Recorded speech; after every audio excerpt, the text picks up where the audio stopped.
नमस्कार साथियों। हजारों चैनलों की भीड़ में यूट्यूब पर मैं भी एक चैनल लेके आया हूँ, लेकिन मेरा उद्देश्य कुछ अलग है।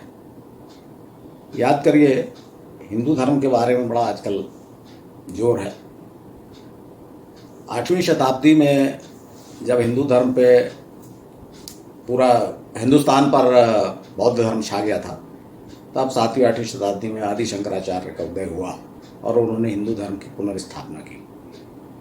इसी प्रकार 15वीं 16वीं शताब्दी में, जिसे भारतीय इतिहास में भक्ति काल कहा जाता है, सूरदास, तुलसीदास, मीराबाई, संत ज्ञानेश्वर और ये अपने जयदेव, चैतन्य महाप्रभु, ये सब पैदा हुए जिन्होंने फिर से हिंदू धर्म पे हिंदुओं की श्रद्धा जगाई और हिंदू धर्म बचाया।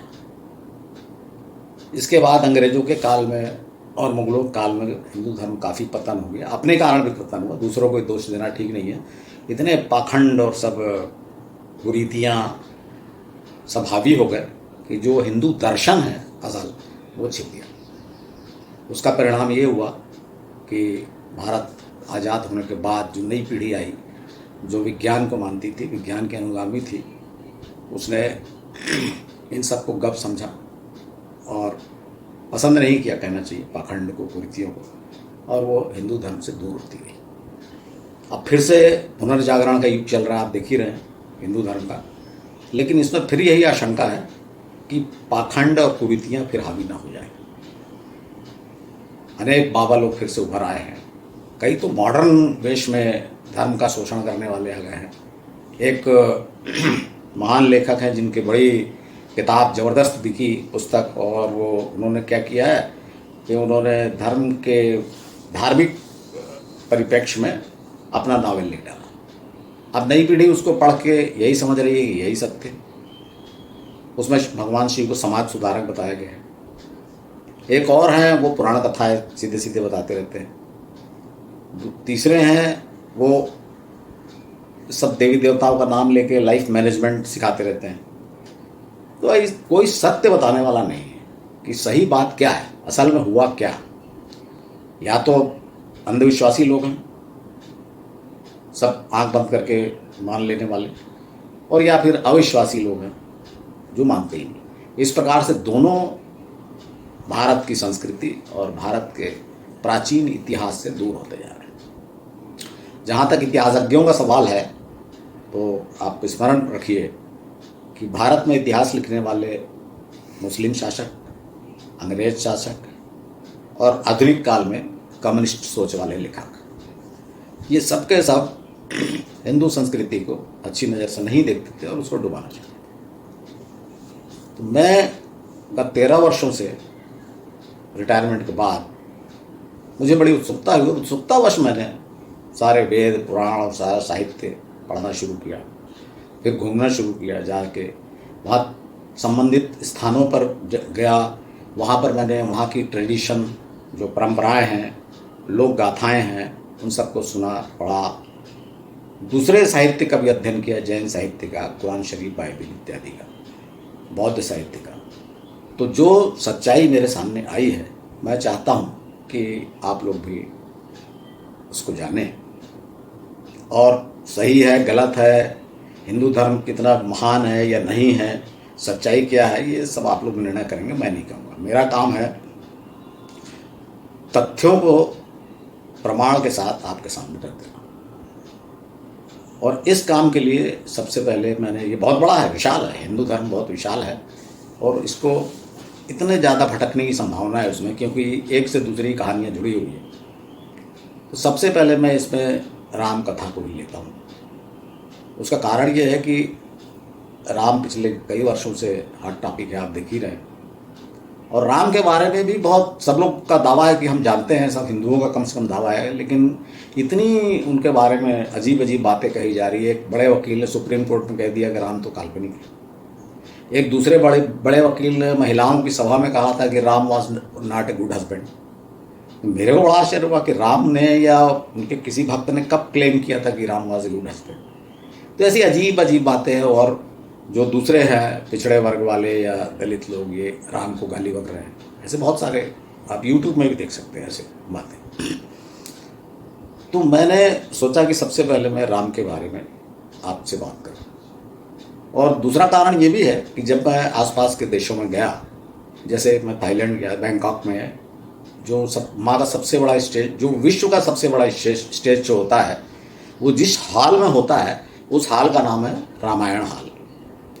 जब मैं इंडोनेशिया के बाली द्वीप में गया तो वहाँ मैंने देखा कि टूरिस्ट लोग के लिए शाम के समय रामायण आधारित नृत्य नाटिका प्रस्तुत की जाती है। नेपाल में तो आप जानते ही हैं, जनकपुर धाम है। श्रीलंका में अशोक वाटिका है, रामायण का एरिया है।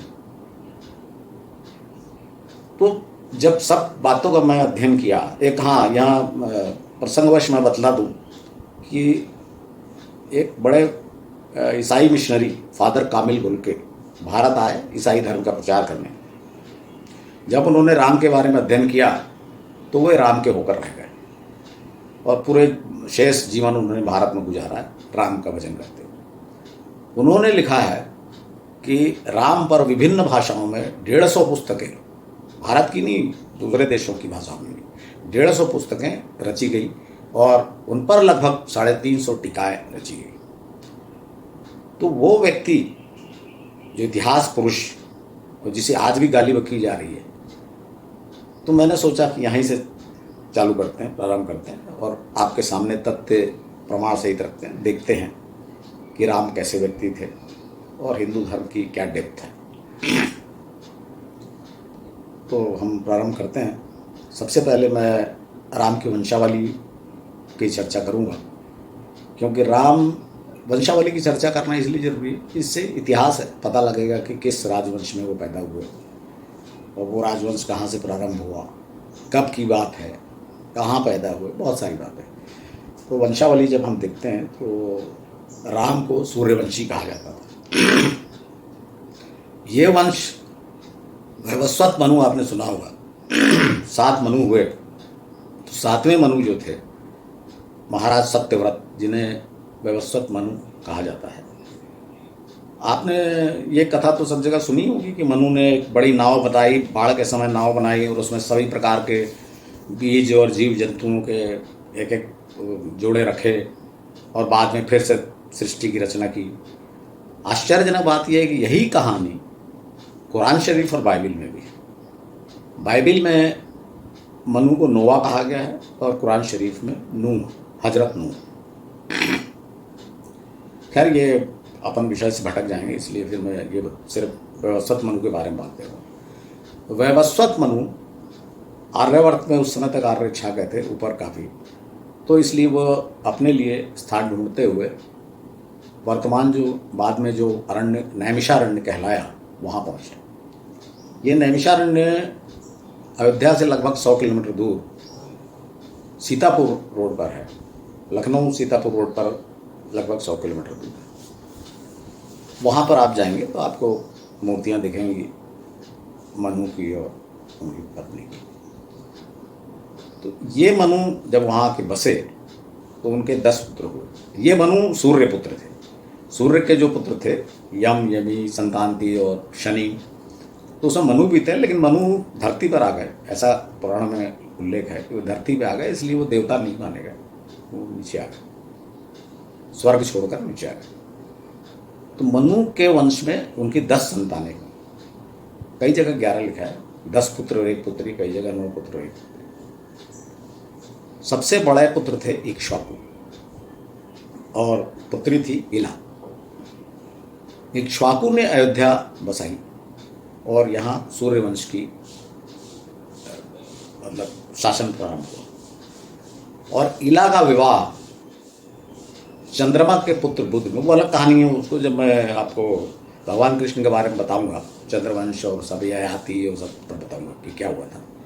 अभी सिर्फ इतना समझ लीजिए कि 7वें मनु जो थे वैवस्वत मनु, उनके सबसे बड़े पुत्र से इक्ष्वाकु वंश चला, सूर्यवंश, और पुत्री से चंद्रवंश चला, जिसमें बाद में कौरव, पांडव, पुरु, कुरु सब हुए।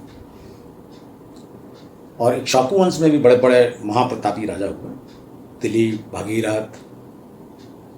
इसी वंश में दशरथ के पुत्र राम हुए। और दशरथ के पितामह अर्थात राम के प्रपितामह थे रघु।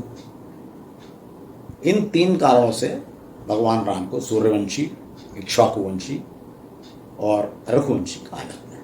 ये तो हुआ उनका वंश। पिता के बारे में आपको बता ही दिया। माता जो थी उनकी कौशल्या, वो दक्षिण कौशल की राजकुमारी थी और दक्षिण कौशल की होने के कारण उनको कौशल्या कहा गया। उसी प्रकार जिस प्रकार कैकेयी को कैकेयी प्रदेश की राजकुमारी होने के कारण कैकेयी कहा गया। आज भी हम सब ऐसा बोलते हैं, कानपुर वाली चाची, सहारनपुर वाली मौसी, ऐसा अपन बोलते ही हैं। तो उसी प्रकार से कौशल्या का नाम। अब ये कौशल्या कहाँ की थी एग्जैक्टली? तो रायपुर से लगभग 20 किलोमीटर दूर एक गाँव है चंदखुरी।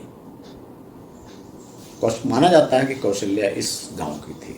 वहाँ मंदिर है और छत्तीसगढ़ सरकार वहाँ विकास कार्य कर रही है, उसको एक टूरिस्ट स्पॉट जैसा बनाने की प्रयत्न चालू है। तो कौशल्या यहाँ की, लेकिन कौशल्या के साथ ये भी बात करना चाहिए, याद रखना चाहिए कि वो सूर्यवंश की थी। अब आप बोलेंगे कि सूर्यवंश यहाँ कहाँ से आगे जब, तो भाई आपको स्मरण रखना चाहिए कि इक्ष्वाकु के और भाई थे और उन्होंने उनके फिर पुत्र जो हुए, इक्ष्वाकु का पुत्र हुआ विकुक्षी, उसके भी और पुत्र हुए और उनके भी और भाई थे, मतलब इक्ष्वाकु के पुत्र थे। सब ने अलग अलग राज्य बसाया। राजा जनक जो हुए वो भी इनके सूर्यवंश के ही थे। इसी प्रकार से ये मैं आपको बताऊंगा कि कैसे ये हुआ, कौशल्या कैसे सूर्यवंश थी। एक दंड नामक विकुक्षी का भाई था, वो बहुत ही उदंड था, हो सकता है उसका दंड इसलिए नाम पड़ा। दंड को जब दंड स्वरूप निष्कासित कर दिया गया आर्यावर्त से, तो वो विंध्य पार करके घटघोर वन में जो दक्षिणापथ है वहाँ आया और उसने अपना राज्य बसाया। बाद में कालांतर में वो राज्य नष्ट हो गया और दंड के जो वंशज थे इधर उधर छोटे छोटे राज्य बसा लिए, जिसमें से एक कौशल्या का राज्य था। और ये क्षेत्र घने जंगल परिवर्तित हो गया, इसे दंडकारण्य कहा जाने लगा। तो ये इनका वंश हुआ। वंश के बारे में मैंने आपको परिचय करा दिया। अब इसके बाद जो जन्म था राम का, उसके बारे में कथा ये है कि राजा दशरथ के, आप सब पंडित लोग आपको बताएंगे राजा दशरथ की कोई संतान नहीं थी। गलत है, राजा दशरथ के पुत्र नहीं थे।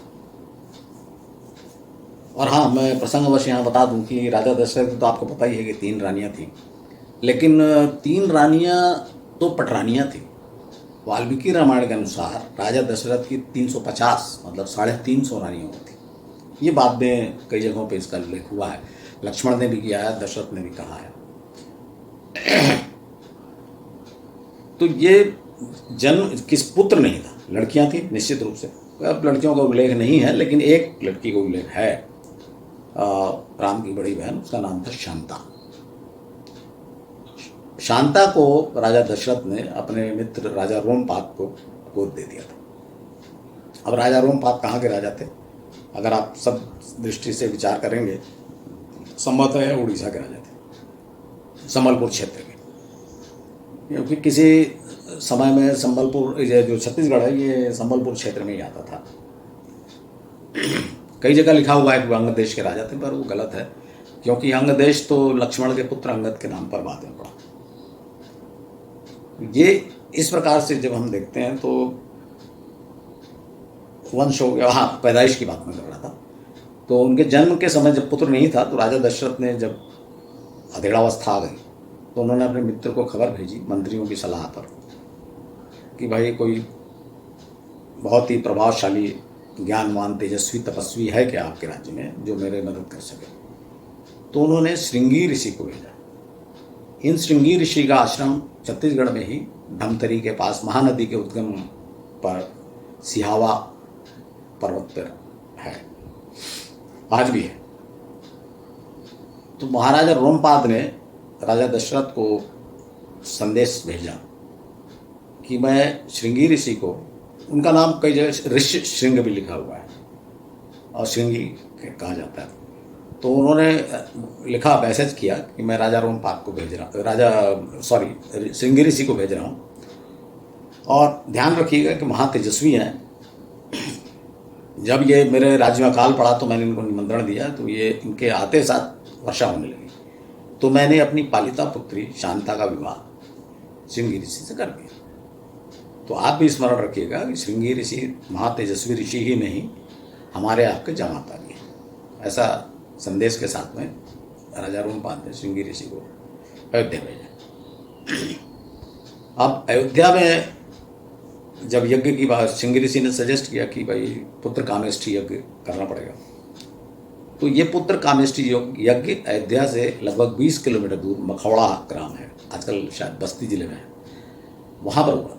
मखौड़ा धाम आप देखेंगे तो मिल जाएगा आपको। तो जब वहाँ पर यज्ञ हुआ, फिर यज्ञ के फलस्वरूप जो भी है, इस तरह से मत पड़िए खीर दिया, कैसे हुआ, पुत्र जीवक औषधि, बड़ी प्रसिद्ध औषधि आयुर्वेद की, वो दी। या वैसे भी आप देखते हैं कि अगर कई जगह आप मानता मान के आते हैं, जिनकी संतान नहीं हो तो संतान होती है अनेक लोगों की, तो जो भी है उनको सब रानियों की संतान हुई, जिसमें सबसे पहले राम का जन्म हुआ कौशल्य से, भरत का जन्म हुआ फिर कैकेयी से, और फिर सुमित्रा से 2 बच्चे पैदा हुए, जुड़वा, लक्ष्मण और शत्रुघ्न।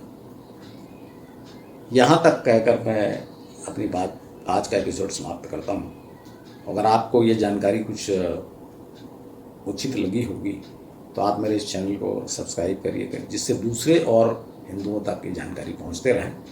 अगले एक एपिसोड में मैं आगे बढ़ के राम कथा कोई मैं सीरियल से नहीं सुनाऊंगा, सिर्फ प्रमुख घटनाएं सुनाऊंगा और जहाँ कन्फ्यूजन है वो सुनाऊंगा। तो अगले एपिसोड में मैं आपको अहिल्या उद्धार, धनुष भंग इत्यादि घटनाओं के बारे में बताऊँगा। धन्यवाद।